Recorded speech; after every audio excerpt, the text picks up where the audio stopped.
Kita lanjutkan kuliah bab 3 ini dengan ekstrema, jadi maksimum minimum terconstraint, di mana kita memfokuskan penggunaan metode pengali Lagrange. Nah, pertama kita akan mengenali dulu apa masalah yang mau kita bahas. Pertama, kita asumsikan kita memiliki sebuah daerah S yang merupakan kurva ketinggian. Oke. Perhatikan bahwa ada dua fungsi sekarang, yaitu F dan G. Nah, G memberikan daerah S-nya, ya. Kemudian kita akan mencari maksimum minimum dari F. Jadi G-nya bukan kita tidak menentukan maksimum minimum dari G, tapi kita menentukan maksimum minimum dari F, di mana G ini akan menjadi constraint. Oke. Sebagai contoh, kita lihat di gambar ini. G-nya adalah X kuadrat plus Y kuadrat. Kemudian S-nya adalah kurva ketinggian dari G. Itu lingkaran ini. Nah, kita bisa memplot fungsi F seperti gambar ini. Nah, sekarang bagaimana kalau kita hanya memfokuskan nilai F di sepanjang daerah S saja, di sepanjang kurva ketinggian dari G. Nah, tentu karena G-nya berbeda dengan F, kurva nilai dari F akan berubah-ubah di sepanjang kurva ketinggian. Tentu kalau F-nya adalah G, maka nilai dari G di sepanjang kurva ketinggian adalah sama. Tetapi karena sekarang kita melihat fungsi yang berbeda, maka nilai dari fungsi tersebut di kurva ketinggian G ya juga berubah-ubah. Nah, kita meninjau maksimum dan minimum, tapi yang dibatasi pada S. Artinya apa? Kalau kita lihat cakrambuka di sekitar X0, kita tinjau X0, maka cakrambuka tersebut harus kita iriskan dengan S dulu. Jadi kalau kita punya cakrambuka di sini, di sekitar X0, nah irisannya ini berupa interval kecil. Nah, kita akan melihat apakah nilai di sekitar interval kecil ini menjadi maksimum di X0 atau minimum di X0. Oke, nah itu yang dimaksud dengan lokal maksimum dari F yang dibatasi pada S. Oke. Nah, untuk mencari maksimum minimum tersebut, kita akan gunakan metode pengali Lagrange. Oke, jadi kita punya sebuah teorema yang umum. Jadi, kita mempunyai dua buah fungsi, di mana fungsi F akan kita maksimumkan dan fungsi G akan menjadi fungsi yang menjadi constraint. Oke. Nah, jadi dalam kasus ini S adalah himpunan ketinggian dari G, dan asumsikan nilai dari X0 nilai dari G di X0 adalah C, ya. Jadi kurva ketinggiannya bernilai C. Dan ini asumsi yang penting bahwa gradien dari G di X0 itu tidak boleh 0. Nah, kesimpulannya adalah dari hipotesis di atas, X0 akan maksimum seperti biasa ya. X0 maksimum atau minimum itu merupakan syarat di sini X0 maksimum minimum itu menjadi syarat cukup ya. Jadi kita tidak bisa menyimpulkan dia maksimum atau minimum dari kondisi metode pengali Lagrange ini. Tapi yang terjadi malah sebaliknya. Semua maksimum lokal atau minimum lokal dari fungsi yang dibatasi pada S ya, dari fungsi yang dibatasi pada S harus memenuhi kondisi di bawah ini ya, yaitu nabla F ya, gradien dari F harus paralel dengan gradien dari G. Nah, kita bisa melihat kondisi ini dengan geometri yang lain ya. Jadi gradien dari F harus tegak lurus terhadap S. Ya, ingat kembali, kalau nabla F paralel dengan gradien dari G, sedangkan gradien dari G selalu tegak lurus dengan S atau tegak lurus dengan bidang singgung dari S ya, gradien dari G, maka otomatis gradien dari F juga tegak lurus dengan S.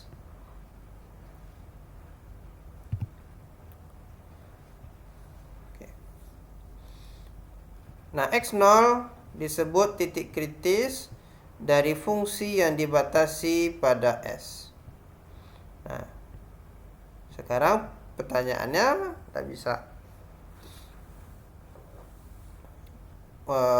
kalau begitu, dari teorema ini apa saja calon-calon titik ekstrim dari F yang dibatasi pada S?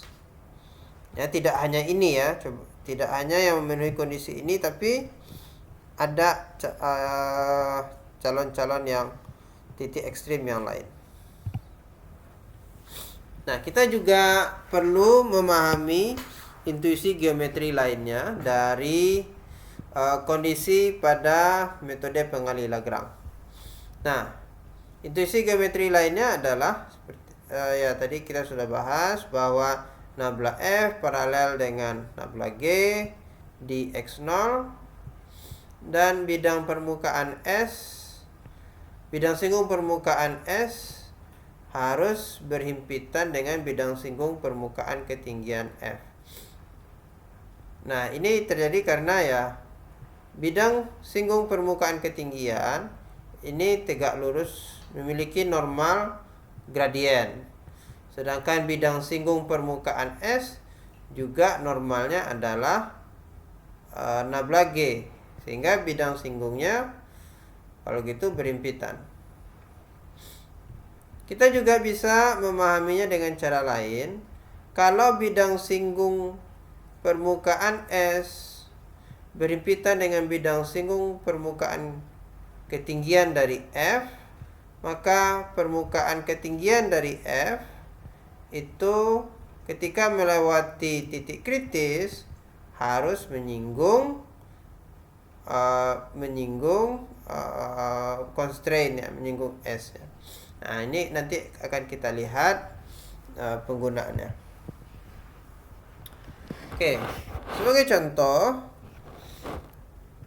S-nya sekarang adalah garis yang diberikan oleh persamaan GXY sama dengan 0.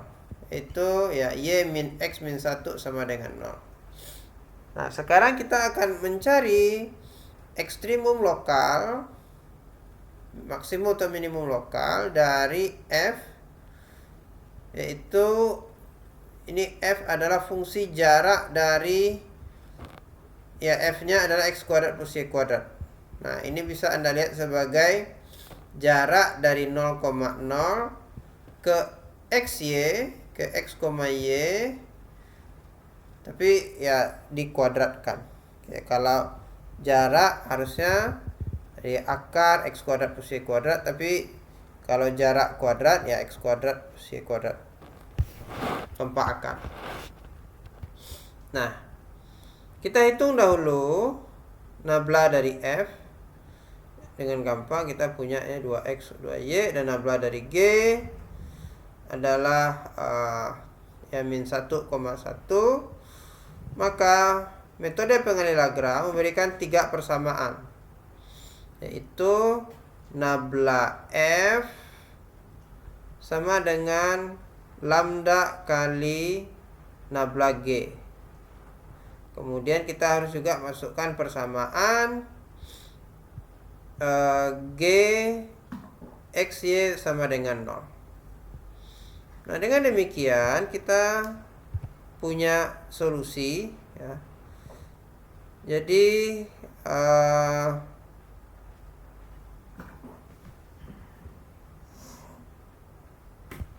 ini Anda bisa cari sendiri solusinya. Nah, dengan mudah Anda bisa lihat bahwa kalau 2y-nya adalah lambda, maka x-nya haruslah maka 2x-nya min lambda. Jadi kita memiliki hubungan antara x dan y, yaitu x haruslah negatif dari y, ya, x negatif dari y. Nah, kemudian kita masukkan ke persamaan ketiga, yaitu x-nya negatif dari y, berarti kita punya di sini 2y, 2y-nya sama dengan 1, maka kita punya y sama dengan setengah, x-nya min setengah, dan seterusnya. Ya, ini mencari solusinya tidak susah. Oke. Nah, yang harus jadi concern dari kita adalah ini ekstrim lokalnya maksimum atau minimum. Nah, sampai saat ini kita belum punya cara metode yang berlaku untuk semua kondisi. Tapi kita bisa melihat bahwa menggunakan geometri, kita bisa melihat bahwa seluruh S itu terletak di daerah di mana nilai dari F itu lebih besar daripada nilai F di min setengah, setengah. Ya, titik kritis kita adalah yang ini. Kemudian ini kurva ketinggian dari F, nilainya min setengah. Kemudian kalau kita berada di luar lingkaran kecil itu, maka nilai F-nya lebih besar daripada setengah, ya. Oke. Karena jaraknya makin besar, berarti yang di luar lingkaran nilainya lebih besar. Dan Anda perhatikan bahwa garis S itu semuanya berada di luar lingkaran kecil kecuali titik kritisnya. Dengan demikian, ya, dengan menggunakan analisis geometri ini, kita dapat simpulkan bahwa titik kritis kita adalah minimum lokal, dan juga, ya, berdasarkan analisis yang tadi adalah minimum global. Oke, kita lanjut ke contoh berikutnya. Sekarang kita meninjau fungsi f x kuadrat min y kuadrat Dan S-nya adalah lingkaran dengan jari-jari 1. Nah, dengan demikian S adalah kurva ketinggian dari X kuadrat plus Y kuadrat bernilai 1. Nah, kita menggunakan pemahaman bahwa titik kritis dari fungsi f yang dibatasi pada f itu adalah titik-titik di mana kurva ketinggian f itu menyinggung s. Nah, di gambar ini kita mempunyai beberapa kurva ketinggian dan terdapat 4 titik di mana kurva ketinggian dari f menyinggung s. Di titik lain, misalkan di perpotongan ini, nah, kurva ketinggian dari f dia memotong, tetapi di titik kritis kurva ketinggiannya menyinggung. Oke. Jadi ada 4 titik kritis dari gambar, dan karena S tertutup dan terbatas, maka eksistensi maksimum global dan minimum globalnya terjamin. Nah, dengan demikian kita hanya cukup membandingkan nilai F pada titik-titik ekstrim. Jadi kalau kita hitung, misal titik ekstrim 1,0, kurva ketinggiannya adalah 1, berarti nilainya 1. Dan di titik 0,1 nilainya min 1, maka nilai F di titik 0,1 lebih kecil daripada 1,0. Dan kalau Anda bandingkan semua nilai di titik kritis, dapat langsung kita simpulkan bahwa yang maksimum pastilah 1,0, karena maksimumnya pasti ada. Karena maksimumnya pasti ada dan nilai terbesar dari titik kritisnya adalah 1, maka ya 1 itu harus menjadi nilai maksimum. Oke, begitu juga dengan minimum.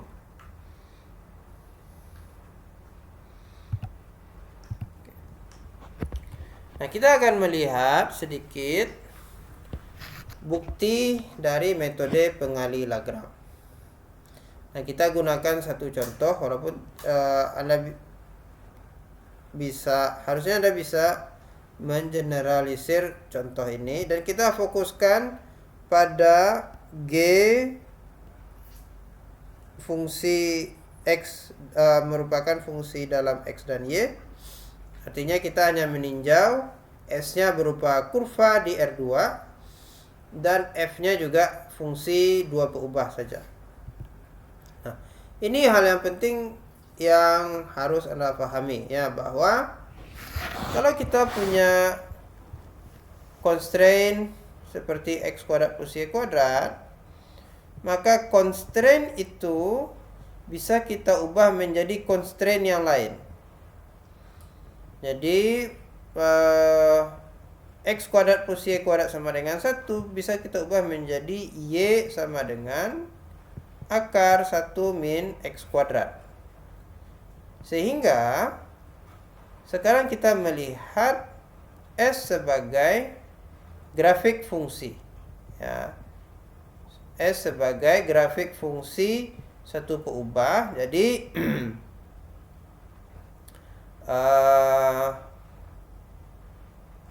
constraint-nya diubah menjadi Y kurang G topi dalam X, ya. Nah, dimana G topinya adalah akar 1 min X kuadrat. Nah, dengan constraint yang baru, kita bisa hitung gradien dari constraint yang baru ini sama dengan min G topi aksen, 1. Nah, karena S ini tegak lurus dengan gradien dari G, constraint yang lama, maka otomatis constraint yang lama akan paralel dengan gradien dari constraint yang baru ini. Oke, jadi kita bisa simpulkan ada pengali antara gradien yang lama dengan gradien dari constraint yang baru. Oke. Nah, sekarang misalkan f adalah fungsi yang mau dicari maksimum dan minimumnya. Nah, dengan demikian kita dapat mengubah f yang dibatasi pada S, karena S-nya sekarang adalah grafik dari fungsi X, yaitu Anda bisa tuliskan Y-nya sebagai G topi dari X, maka sekarang F yang dibatasi pada S menjadi fungsi satu peubah saja, yaitu peubahnya hanya X saja sekarang. Oke. Nah, karena dia hanya fungsi satu peubah, kita bisa mencari titik kritisnya dengan mencari titik-titik yang memenuhi persamaan bahwa turunan terhadap X dari turunan dari F X G topi X sama dengan 0. Nah, kita gunakan aturan rantai untuk fungsi dua peubah untuk menghitung turunan ini. Oke, jadi kita hitung dahulu turunan terhadap X dari F ya, turunan terhadap variabel pertama dikali dengan sekarang kita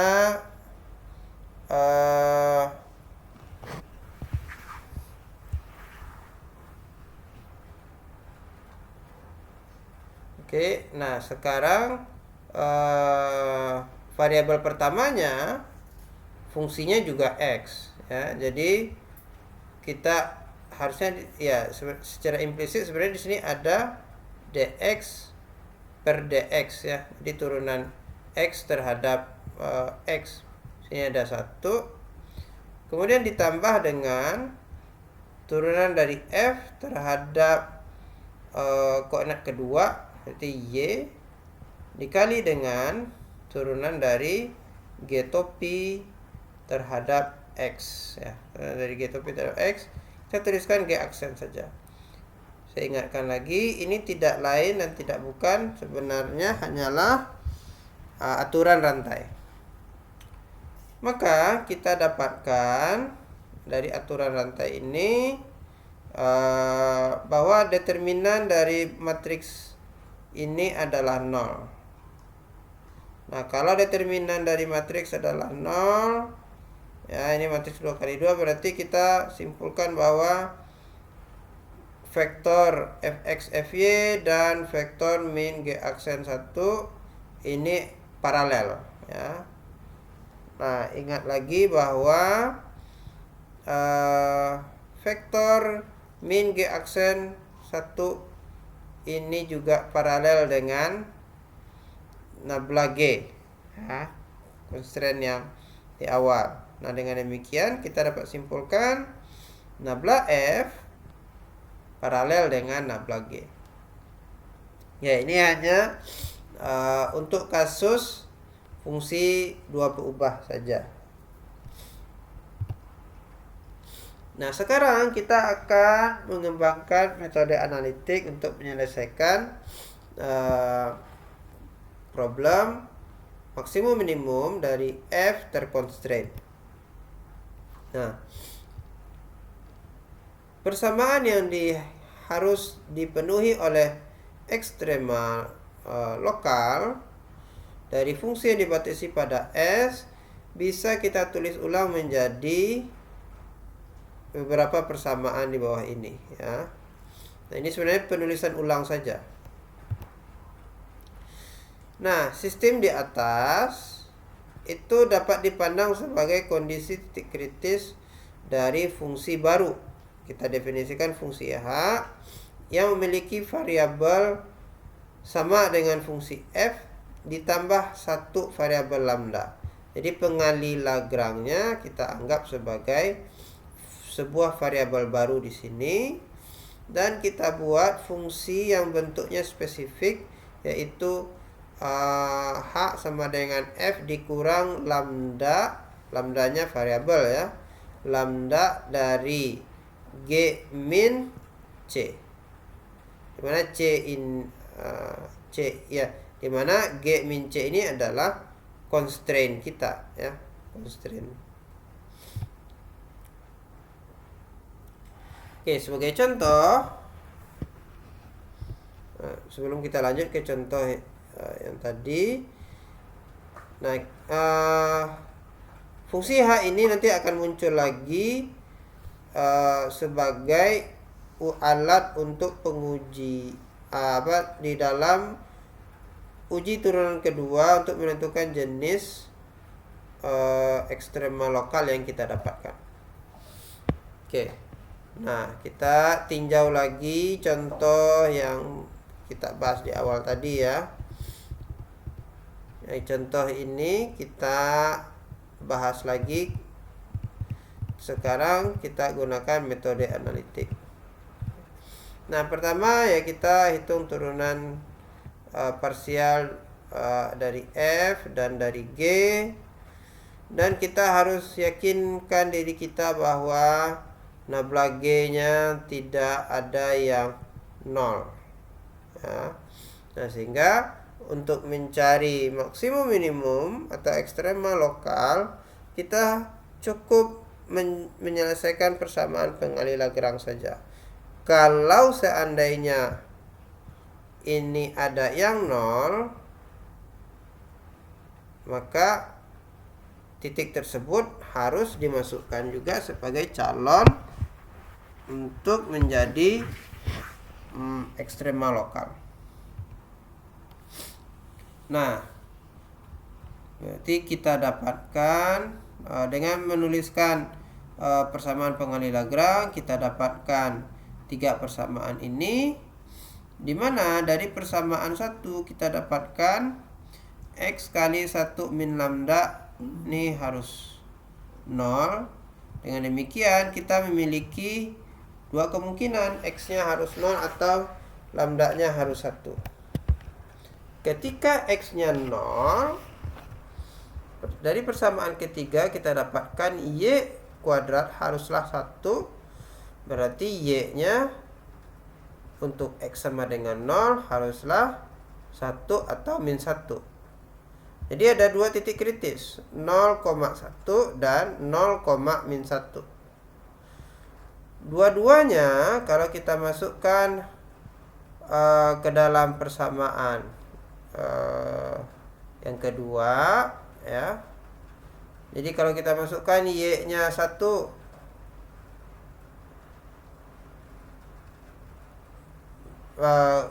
maka kita dapatkan lambdanya min 1, dan kalau kita masukkan Y-nya min 1, lambdanya juga min 1 ya, karena Y-nya tidak sama dengan 0, pada dasarnya 2Y dengan 2Y ini boleh dicoret, kita memiliki lambda min 1. Nah, kalau lambdanya 1, ini kasus kedua ya dari bagian ini.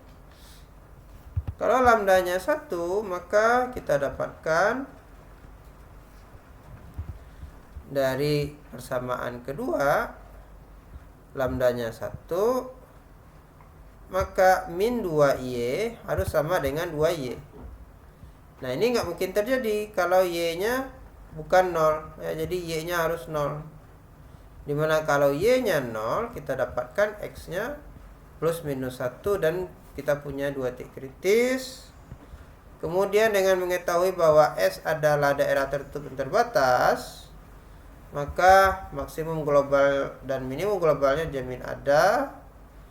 Maka kita cukup membandingkan nilai dari titik kritis itu, nilai F dari titik kritis itu, dan otomatis nilai yang besar menjadi maksimum dan yang paling kecil menjadi nilai minimum.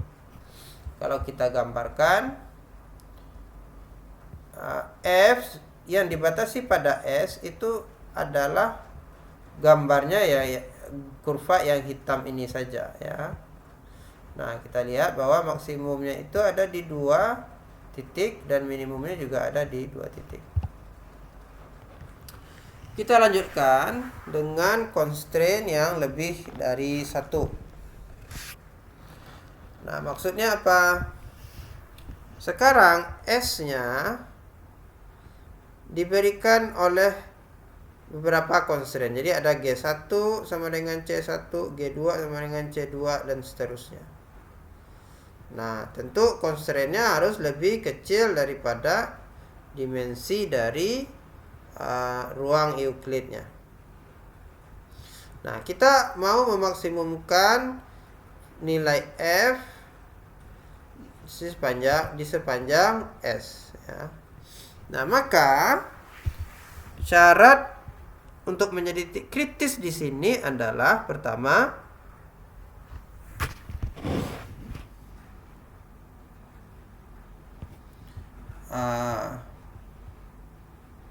jadi kebalik ya.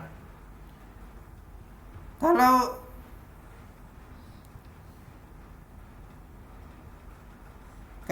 nabla G di X0 bebas linear dan nabla F kombinasi linear dari nabla GI, maka X0 titik kritis ya. Oke.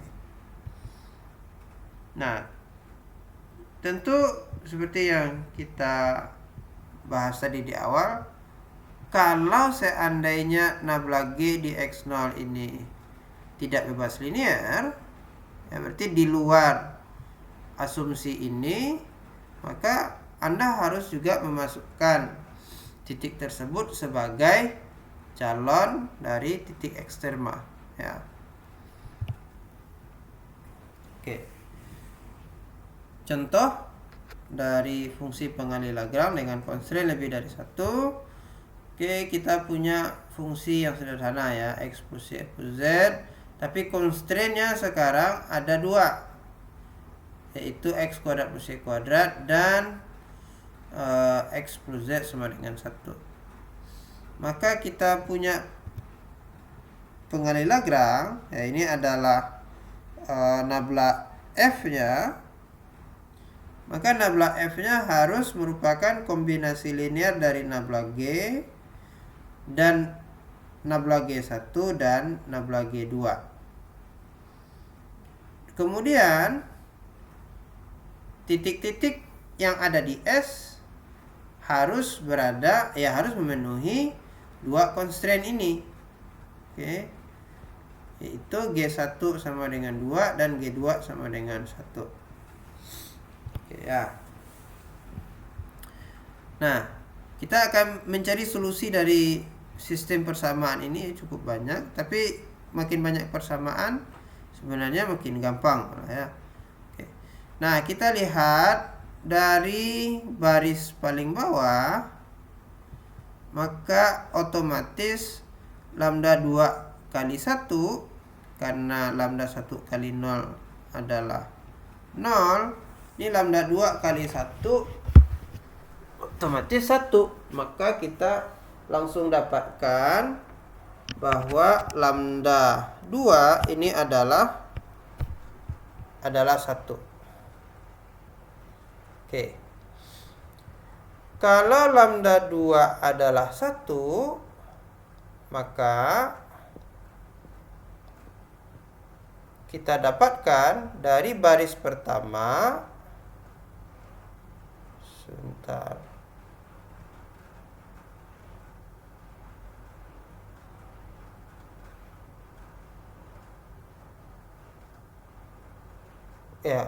Kalau lambda 2 adalah 1, maka dari baris pertama kita dapatkan 1 di sini kita cancels out.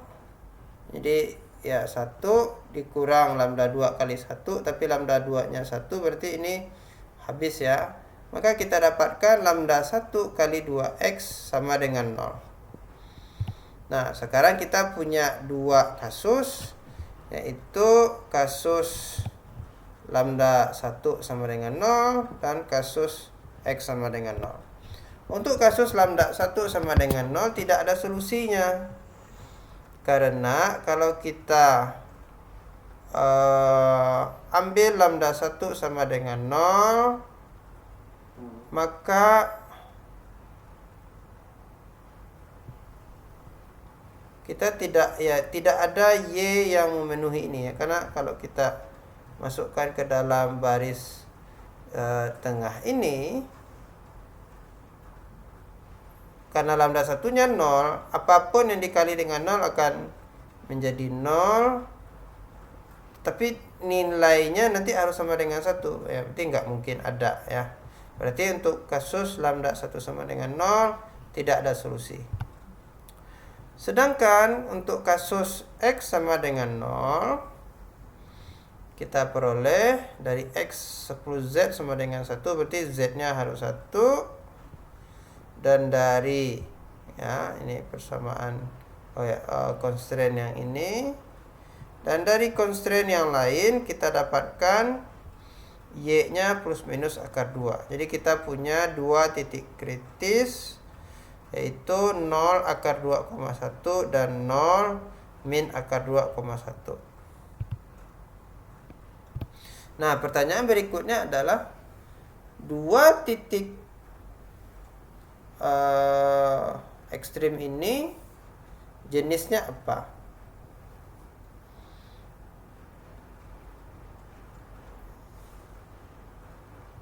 Nah, Anda coba dari sini harusnya Anda bisa kerjakan. Anda bisa gambarkan bahwa ini adalah silinder, ini adalah bidang. Berarti S kita perpotongan antara silinder dan bidang. Maka kita punya daerah tertutup dan terbatas. Maka untuk menentukan jenis titik ekstrimnya, Anda tinggal bandingkan. Oke. Nah, ingat kembali fungsi H yang kita definisikan sebagai F kurang lambda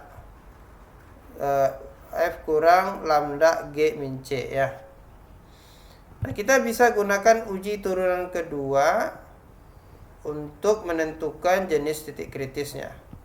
Nah, sekarang kita hanya fokuskan pada fungsi dengan dua peubah. Nah, kalau kita lihat, kita bisa buat Hessian. Saya ulangi, titik kritis dari H tadi kita sudah bahas ya, adalah titik kritis dari F yang dibatasi di S. Maka di titik kritis tersebut kita juga bisa menghitung Hessiannya ya. Tetapi hasil yang kita peroleh dengan Hessian ini berbeda dengan yang Hessian yang kita tinjau untuk maksimum minimum tanpa constraint ya. Nah, ini semua ada di buku. Saya harap Anda baca buku lebih lanjut, dan sketsa buktinya Anda coba lakukan lagi dengan meninjau S yang berbentuk grafik fungsi saja. Nah. Oke, ini. Kemudian kita bahas sedikit tentang eksistensi titik ekstrim. Saya ulangi lagi bahwa ketika titik ekstrim dijamin ada, maka salah satu dari titik kritis itu akan menjadi titik ekstrim. Karena teorema yang ada itu mengatakan bahwa ya titik ekstrim haruslah salah satu di antara titik kritis itu jaminan dari teorema pengali Lagrange tadi. Nah, problem akan muncul ketika tidak ada jaminan titik ekstrimnya ada. Nah, salah satu caranya ya kita harus gunakan uji turunan kedua untuk mengecek apakah titik kritis yang kita punya ekstrim minimum atau ekstrim maksimum ya. Nah, kadang-kadang ujinya bisa berhasil, bisa tidak. Seperti ini, kalau Hessiannya 0, ini kita tidak memiliki informasi tambahan.